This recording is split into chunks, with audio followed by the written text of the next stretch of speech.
Alô, comunidade! Começa agora mais uma edição do ICL Urgente, sempre às 5 horas da tarde, hoje dia 7 de abril de 2026, uma data especial. Já já a Laura vai explicar por que é especial para nós, né, que trabalhamos aqui na comunicação.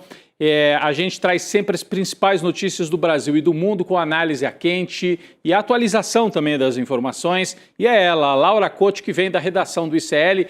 Laura, bom dia, 7 de abril para nós, não é isso? Sim, Rodrigo. Hoje é dia do jornalista, uma profissão tão importante para o nosso dia a dia e também para a nossa democracia.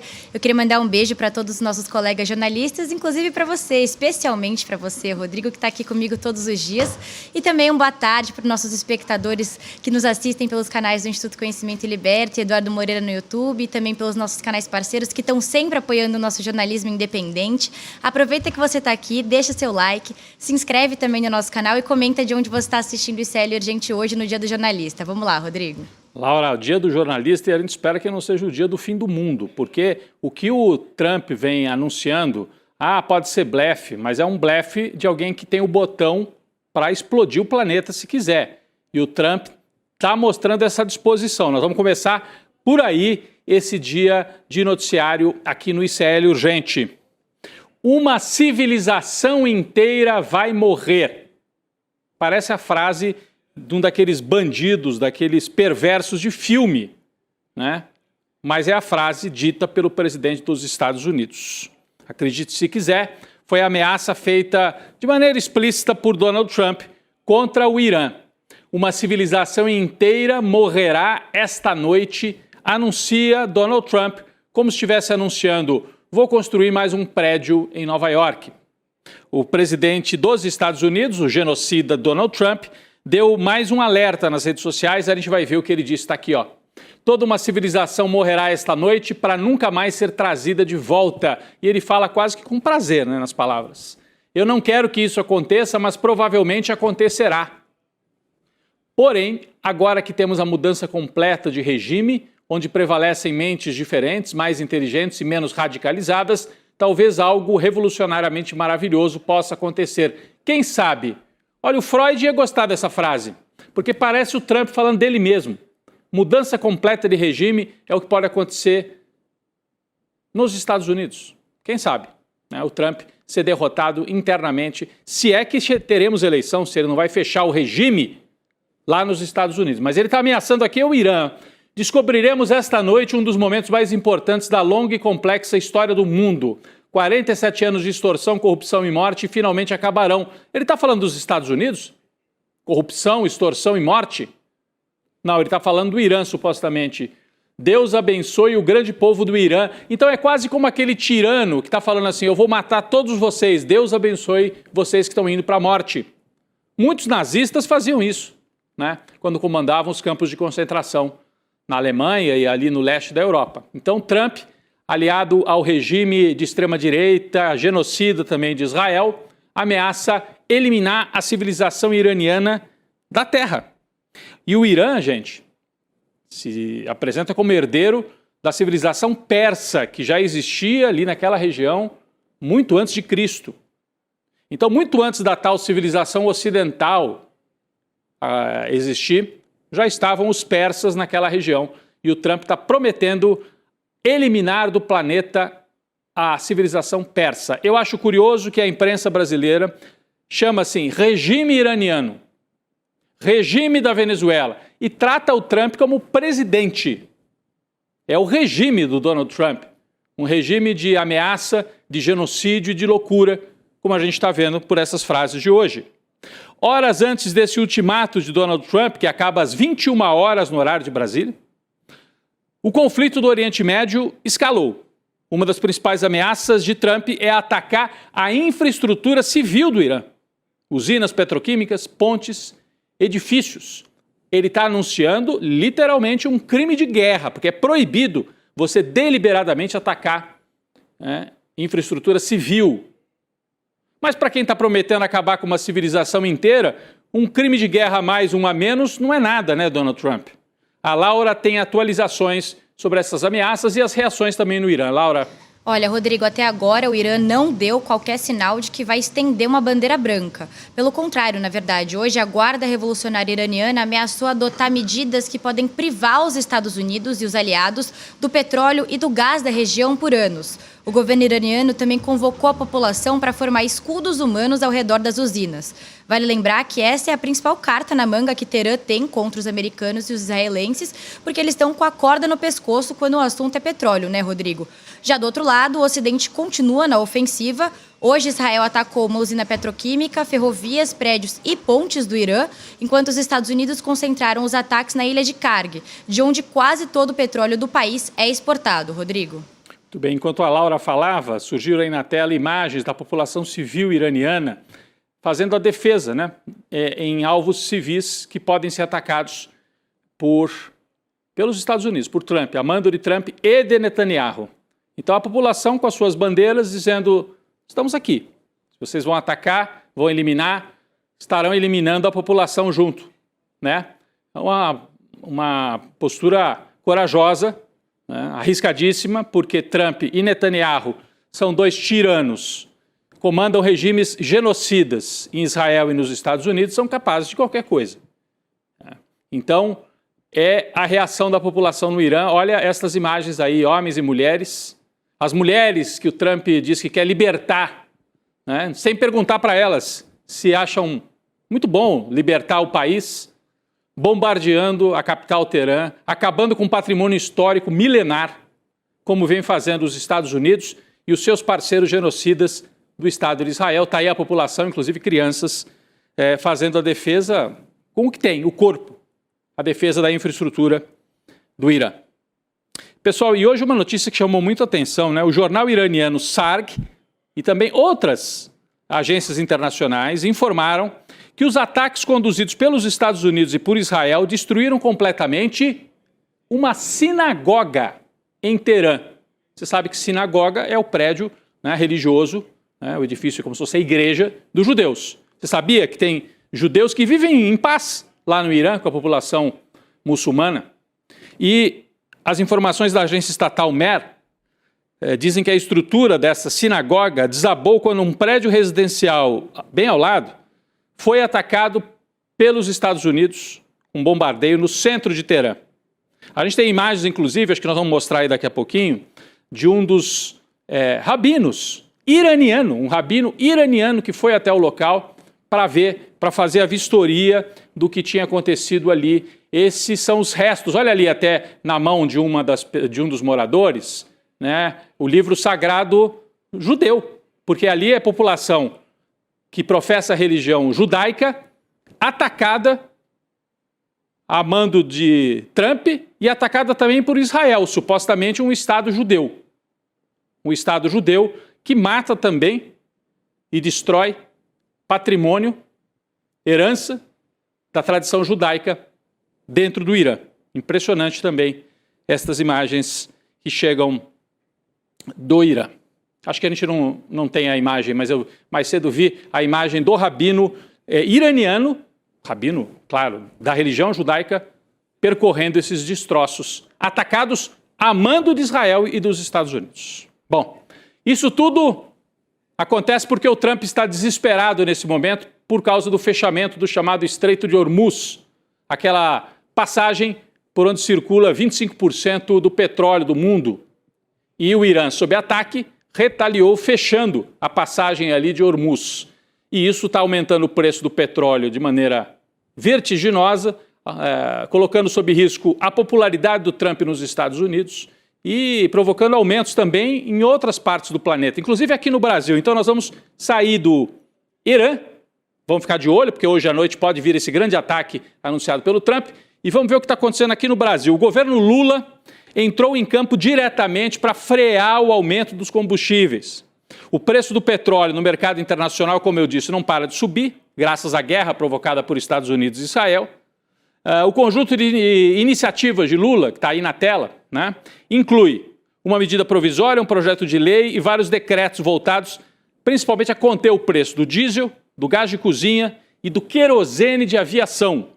A gente tem aqui um quadro com as principais medidas que vão ser tomadas pelo governo, já estão sendo. subsídio ao diesel, tanto importado como nacional. E uma das medidas é aquela, com redução de impostos do governo federal e dos governos estaduais. Isenção de impostos sobre biodiesel. Subsídio ao gás de cozinha, que é usado, né, para preparar alimentos, é muito importante para todo brasileiro. Subvenção para querosene de avião, como eu já citei. Linhas de crédito para o setor aéreo, porque com a subida do preço fica muito difícil você manter os preços e aí cai muito a ocupação dos aviões, pode levar a uma quebradeira das companhias aéreas. Divisão de custos entre União e Estados, uso do fundo de participação dos Estados para isso.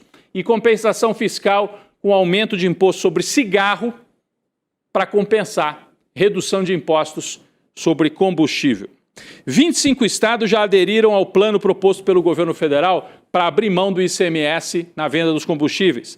Apenas Rio de Janeiro e Rondônia ainda não toparam participar. As medidas terão duração de 2 meses e podem ainda ser prorrogadas. Então vamos seguir acompanhando. É importantíssimo porque amanhã o presidente Lula vai dar uma entrevista exclusiva para o ICL. A partir de 9 horas da manhã, quem vai fazer a entrevista, Eduardo Moreira e Leandro Demore, vão conversar com o Lula, né, lá em Brasília. Entrevista feita pelo jornalismo aqui do ICL. Você pode ativar o sininho no link icl.com.br/Lula para receber o lembrete da entrevista amanhã. Então, amanhã, a partir de 9 da manhã, entrevista exclusiva com o presidente Lula, conduzida por Leandro Demore e pelo Eduardo Moreira, né? Para você acompanhar amanhã. Vamos seguir falando de Brasil, saímos do Lula, vamos para a oposição de extrema-direita. Eu preferiria votar em você do que em mim. Adivinha quem disse essa frase? Genial. É o pré-candidato à presidência Flávio Bolsonaro. Ele disse isso para o Tarcísio de Freitas, governador de São Paulo. Repetindo, o Flávio disse para o Tarcísio, Tarcísio, eu preferia votar até em você do que em mim. Mas parece que a vontade não saiu do papel. É falciane, né? Falciane o Flávio Bolsonaro. O Tarcísio acabou sendo rifado pela família do Flávio e do Jair e do Eduardo. Esta fala do Flávio Bolsonaro aconteceu durante uma entrevista ao podcast Inteligência Limitada, que nunca se aplicou tão bem esse título, a uma entrevista do Flávio Bolsonaro. Vamos ver exatamente o que ele disse durante a entrevista ao Inteligência Limitada. Ele estava contando uma história assim que ele tinha encontrado o Tarcísio. Ele disse assim, isso aconteceu no dia 5 ou 6 de dezembro do ano passado. Aí eu vim aqui para São Paulo para conversar com ele e o Tarcísio, né? E falei, Tarcísio, eu acho que você é uma pessoa muito mais preparada do que eu. Eu preferiria muito mais votar em você do que votar em mim. Quem somos nós para confrontar o Flávio Bolsonaro, dizendo que não tem preparo para ser candidato a presidente da República? Nunca administrou nada a não ser uma loja de chocolate que milagrosamente permitiu a ele comprar até mansão em Brasília. A única coisa que ele administrou foi loja de chocolate e esquema de rachadinha no Rio de Janeiro. Essa é a experiência administrativa do Flávio Bolsonaro e admitiu isso para o Tarcísio.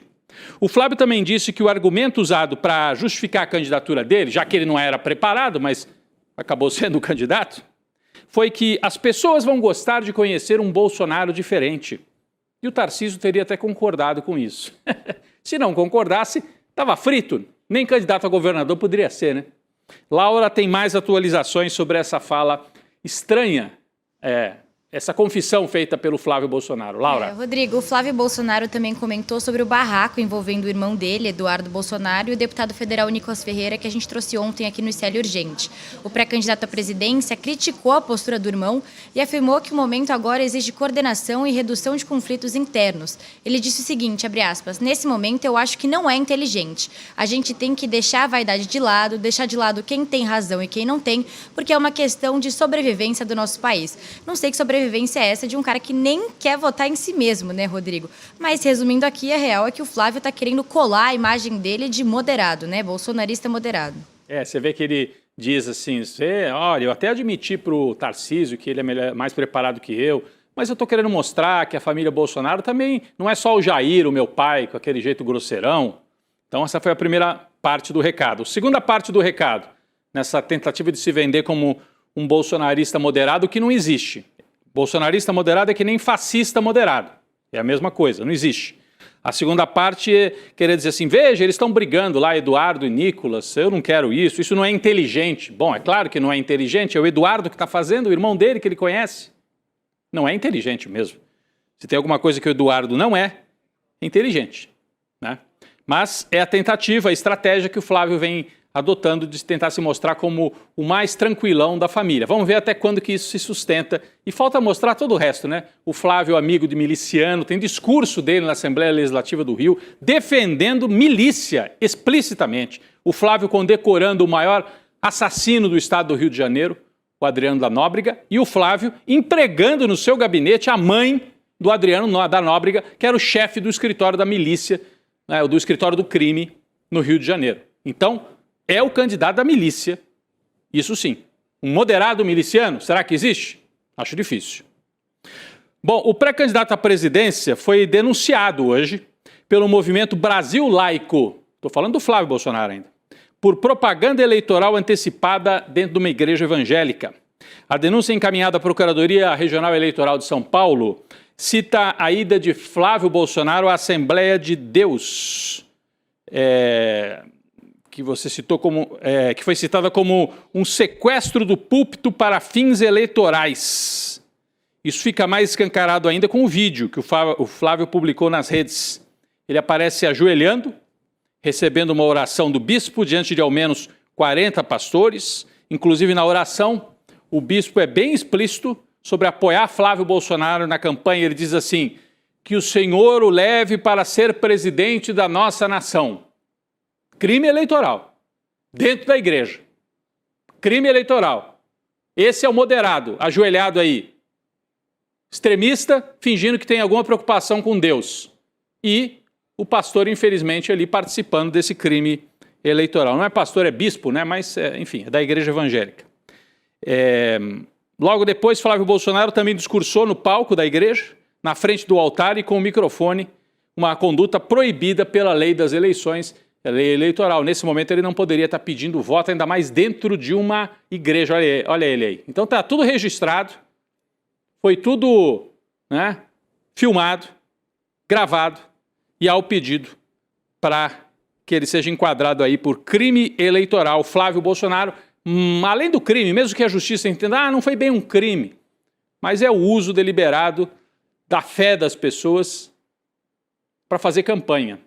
E gente que fala em Cristo e, como eu disse, empregava família de miliciano e defende milícia e defende a morte e está lá falando de Cristo. Esse é o fascista moderado, o candidato da família Bolsonaro. Ainda falando de eleições, o fim da janela partidária mudou o perfil na Câmara de dois dos principais partidos do país, o PSD do Kassab e o União Brasil do Rueda.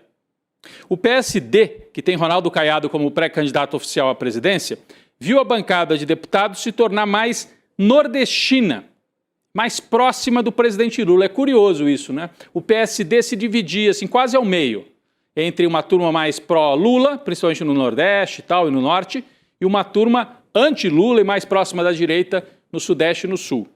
Com as trocas aí de partidos acontecendo, reforçou a bancada que é mais lulista dentro do PSD, e a bancada mais bolsonarista se enfraqueceu, foi para o PL. Já que é para ser bolsonarista, vai direto para o partido do Bolsonaro. De qualquer maneira, o partido do Kassab terminou essa janela partidária com um saldo positivo de 2 deputados. 14 deixaram a sigla, mas 16 chegaram, né? Então, o PSD ficou com quase 50 assentos na Câmara dos Deputados.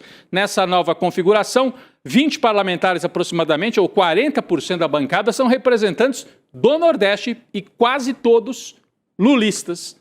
Essa configuração, e curiosamente, o partido vai ter um candidato que é mais próximo da direita, o Ronaldo Caiado. A Laura tem outros destaques sobre essa mexida aí no quadro partidário com o fim da chamada janela partidária. Laura. Sim, Rodrigo, União Brasil, que também é outro partido do Centrão, aí trocou quase metade dos assentos com uma debandada bolsonarista e também de ex-ministros da gestão do Lula. O partido terminou como o maior perdedor da janela. Ele recebeu 11 deputados, mas 25 saíram, ou seja, um saldo negativo de 14 parlamentares para o União Brasil. Ao mesmo tempo, o Partido Liberal teve o saldo mais positivo da janela partidária. O PL ganhou 20 deputados e perdeu 9, fechando a janela com um saldo positivo aí de 11 parlamentares. Agora, o partido é o maior na Câmara, com 95 deputados. Atrás do PL está o PT, o partido do Lula, com 67 deputados. Rodrigo. É isso. Então, o Partido Liberal voltou a crescer. A Laura trouxe o número aí, 95 deputados. Por que isso aconteceu? Porque muita gente que já se apresentava como bolsonarista e estava ali no PSD, no União Brasil, em outros partidos também. Ah, sou bolsonarista? Então acho que a melhor coisa para me eleger é colar no PL, que é o partido do Bolsonaro. Fica mais fácil para o público me reconhecer como um bolsonarista efetivo. Então quem é bolsonarista puro foi para o PL, o Partido Liberal, que com isso chega a quase 100 deputados. Do lado do Lula, né, o PT tem quase 70 e tem uma expectativa de crescer um pouco a bancada nesse ano, né, em outubro, com a eleição parlamentar. Pessoal, vamos falar aqui das investigações envolvendo o Banco Master, o caso do sicário. Essa história eu acho incrível, né? Não apareceram até agora as imagens e a polícia diz, não, as imagens deixaram claro que ele se matou mesmo dentro da cadeia. Se deixaram claro, por que não divulgaram as imagens? Tem alguma coisa muito errada nessa história. O braço direito de Daniel Vorcada, você lembra? Teria tirado a própria vida ao ser preso. Logo no primeiro dia ele foi levado para a carceragem da PF em BH e teria se matado ali dentro. O Instituto Médico Legal de Minas solicitou acesso às imagens da carceragem da Polícia Federal para poder concluir o laudo sobre a causa da morte de Luiz Felipe Mourão. Esse é o nome dele, né? Luiz Felipe Mourão, está aí na fotografia, conhecido como sicário. Ele era o operador daqueles movimentos mais bruscos, de ameaça, de pagar propina, de corromper, chamado de sicário, imagine só. Ele estava naquele grupo, né, de WhatsApp com o Vorcaro, né? E quando a PF desmontou isso, prendeu inclusive o Vorcaro e o Zettel, prendeu também o sicário e ele prontamente morreu, né? E até agora não há um laudo oficial. O IML é o responsável pelo laudo, né, para dizer o que aconteceu, apontando a causa da morte, fazendo o exame toxicológico, e aí o IML, que é da Polícia Estadual, está dizendo para a PF, cadê as imagens? Forneça as imagens para a gente identificar se houve alguma movimentação estranha um pouco antes da morte. A Laura tem mais informações sobre esse caso do sicário também. Por favor, Laura. Rodrigo, a Polícia Federal já pediu autorização do ministro André Mendonça para compartilhar as imagens da carceragem que registraram a morte do sicário enquanto ele estava sob custódia. O sicário é apontado pela PF como integrante da milícia privada do Vorcaro e ele teria atuado aí para levantar informações de inimigos, inclusive tendo acesso a bases de dados oficiais da PF. Ele foi preso na terceira fase da Operação Compliance Zero em março. E segundo a Folha de São Paulo, a tendência é de que a investigação aponte para um suicídio. O sicário tentou se enforcar 2 vezes, mas foi socorrido e morreu no hospital. Até agora já foram ouvidas 11 pessoas sobre o caso. Rodrigo. Vamos aguardar. As imagens não apareceram, é muito estranho. O André Mendonça está conseguindo controlar com mão de ferro as investigações. O Alexandre Moraes, o Toffler eram acusados de, estão muito próximos ali, têm interesse a esconder. E o André Mendonça? Não é hora de levantar a suspeita contra o André Mendonça? Por que ele está escondendo essas imagens? Quem que ele quer proteger? O André Mendonça é muito próximo dos bolsonaristas. Tem que ficar de olho, porque ele pode estar manipulando a forma da polícia conduzir esta investigação. Bom, seguindo aqui no caso Master, vamos seguir aqui no caso Master, o Banco de Brasília, o BRB, comprou 1,5 bilhão de ativos que pertenciam ao Master e estavam investidos em fundos da REAG. Isso aconteceu em setembro do ano passado. O problema é que as transações ocorreram depois que a REAG já havia sido alvo da Operação Carbono Oculto. Você lembra disso? Então, mesmo depois da REAG ser alvo de operação, o BRB, que é um banco estatal lá do Distrito Federal, comprou papéis do Master. Isso aqui é mais do que suspeito. Documentos obtidos pelo site Metrópolis mostram que as compras foram aprovadas pelas instâncias decisórias do BRB. E aí foi pago. O Banco de Brasília pagou antes mesmo da produção dos pareceres de risco. Você sabe, num banco público ou privado, tem setores para dar um parecer, olha, pode fazer essa operação, tem as garantias devidas. Não pode, não tem as garantias devidas. O BRB saiu comprando os papéis antes dos pareceres de risco serem entregues. 6 dias antes da efetivação da compra, um parecer assinado pela Diretoria de Finanças e pela Superintendência de Operações apontou que a transação significava risco elevado, mas faltavam outros pareceres e mesmo assim eles fizeram tudo. Foi tudo aprovado, é muito suspeito. Quem era o governador? Quem é que estava na chefia do BRB?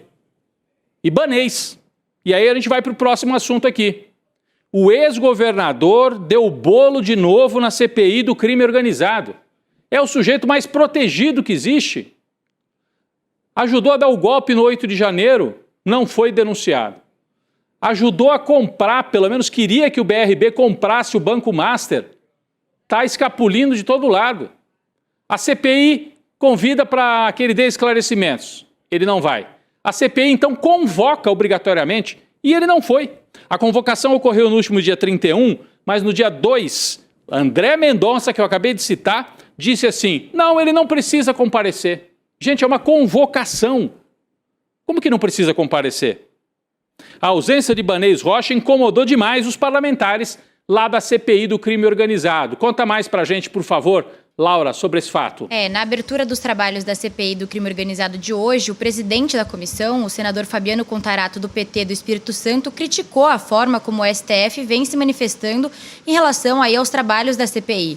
O Contarato disse que ninguém está acima da lei e também avaliou que as decisões judiciais do Supremo não são razoáveis. Eu também trouxe aqui um trecho da fala dele. Olha só o que ele disse, abre aspas. A gente aprova numa CPI oitiva de testemunha e o Supremo vem e fala que a testemunha não é obrigada a comparecer. Convocação não é obrigado a comparecer. Transferência de sigilo não é obrigado. Ora, então, não quer que se apure nada? Isso que tem que ser questionado. Quem nada deve, nada teme. E é isso, né, Rodrigo? Se o Ibanez não tem nada a esconder, então por que ele está resistindo em prestar esclarecimentos sobre esse rolo do BRB com o Master? E outra coisa, Laura, se o Dias Toffoli era suspeito de proteger o Master, o André Mendonça, suspeitíssimo de proteger o Ibanez Rocha, que é um bolsonarista, governador, foi convocado. Vem o André Mendonça e fala, não precisa ir. Para que serve a CPI, então? Isso é uma interferência indevida, absurda do Supremo, liberando um sujeito suspeito de prestar esclarecimentos. Ele é governador do Distrito Federal. Paciência, está convocado, tem que ir. Já o presidente do Banco Central, Gabriel Galípolo, confirmou presença na audiência da CPI do crime organizado amanhã. Então, o Galípolo vai, confirmou amanhã. O Ibanez foge. Aliás, governador não, ex-governador Ibanez, porque ele renunciou. E agora já não é governador, teria mais obrigação, como um cidadão sem nenhuma prerrogativa, de cumprir o que diz a CPI. Se qualquer um de nós for convocado e não aparecer na CPI, vai preso. André Mendonça protegendo o bolsonarista Ibanez Rocha. A gente tem que dizer isso. Senão fica só, o problema é o Dias Toffoli e é o Xandão. O André Mendonça é um problema, porque é um bolsonarista que está protegendo a turma dele. Pessoal, uma última nota aqui importante. A Procuradoria-Geral da República defendeu realização de eleição direta para a escolha do novo governador do Rio de Janeiro, hein? O eventual eleito vai ficar no cargo, no mandato tampão, até o fim do ano. O comando do governo atualmente está na mão, lá do Rio de Janeiro, do presidente do Tribunal de Justiça, o desembargador Ricardo Couto. Então a PGR deu o parecer favorável à eleição direta e amanhã o Supremo, a partir desse parecer, vai decidir. Não quer dizer que o Supremo vai adotar a eleição direta, mas parece hoje ser o mais provável. Uma eleição direta agora e outra em outubro, para definir quem é que comanda o Rio de Janeiro, esse estado abandonado e dominado pelo crime, também por parceria com a família Bolsonaro. Laura, nós vamos encerrando por aqui. Eu queria te agradecer nesse dia do jornalista pela participação. Estava até olhando para o lado errado, Laura. Valeu, Rodrigo. Feliz dia do jornalista para você e todos os nossos colegas. Até amanhã. Até amanhã, mas eu queria deixar aqui um último aviso, pessoal, dos mesmos criadores de Vai Pra Cuba, Eduardo, e Vai Pra Argentina, Carajo. Vem aí mais uma superprodução do ICL, Vai Pra China, Eduardo. Lançamento, a exibição, acontece no domingo agora, dia 12 de abril, às 8 horas da noite. Você pode se inscrever aqui, iclurgente.com.br, você se inscreve e a nossa equipe te dá o lembrete. Se quiser, se tiver com o celular fácil aí na mão, mas tem muita gente que nos assiste pela tela mesmo da televisão, do computador, pega o celular e com o QR Code aqui, ó, você também pode abrir e se inscrever agora mesmo. Você vai assistir, né, o documentário no domingo e tenho certeza, se ainda não é inscrito no ICL, vai se tornar membro, se inscrever para ajudar a gente a manter aqui a equipe de jornalismo do ICL. Pessoal, o N2 vem aí com mais informação. O ICL Urgente volta amanhã, se houver amanhã, né? Se o Trump não bombardear, não jogar bomba atômica no Oriente Médio. Vamos seguir acompanhando. Valeu, gente. A gente literalmente atravessou o mundo para fazer esse documentário. E o que encontramos lá vai mudar tudo o que você achava que era possível sobre tecnologia. Quando a gente decidiu ir até a China, a ideia era simples: ver de perto aquilo que a gente só costuma ver por recortes, notícias ou opiniões. Mas o que a gente encontrou foi muito maior do que isso. Cidades extremamente tecnológicas, sistemas funcionando de forma integrada, soluções que já fazem parte da rotina das pessoas. É um nível de organização e desenvolvimento que faz você repensar muita coisa sobre o mundo de hoje. E foi isso que a gente registrou nesse filme. Não a China que te contam, mas a China que a gente viu. Agora eu quero te convidar para o lançamento de Vai Pra China, Eduardo, no dia 12 de abril, às 20 horas. Vai ser ao vivo, gratuito e sem replay. Te espero lá. Fala pessoal, tudo bem? Leandro Demore aqui para dar uma notícia incrível. O ICL tem sua própria revista digital, a revista Liberta, um novo espaço de jornalismo profundo, crítico, com a nossa cara, feito para quem quer entender o Brasil e o mundo além da superfície. Na revista Liberta, você vai encontrar os maiores articulistas e colunistas com análise sobre política, cultura, atualidades e, claro, muito pensamento crítico. Esse vai ser o nosso espaço semanal de reflexão em profundidade. Faça agora mesmo a sua assinatura. Acesse icl.com.br/revista. E se você já é aluno ou aluna de algum curso do ICL, tem um benefício especial para fazer parte disso com a gente. Um desconto exclusivo para garantir a sua assinatura. Revista Liberta é o ICL em profundidade.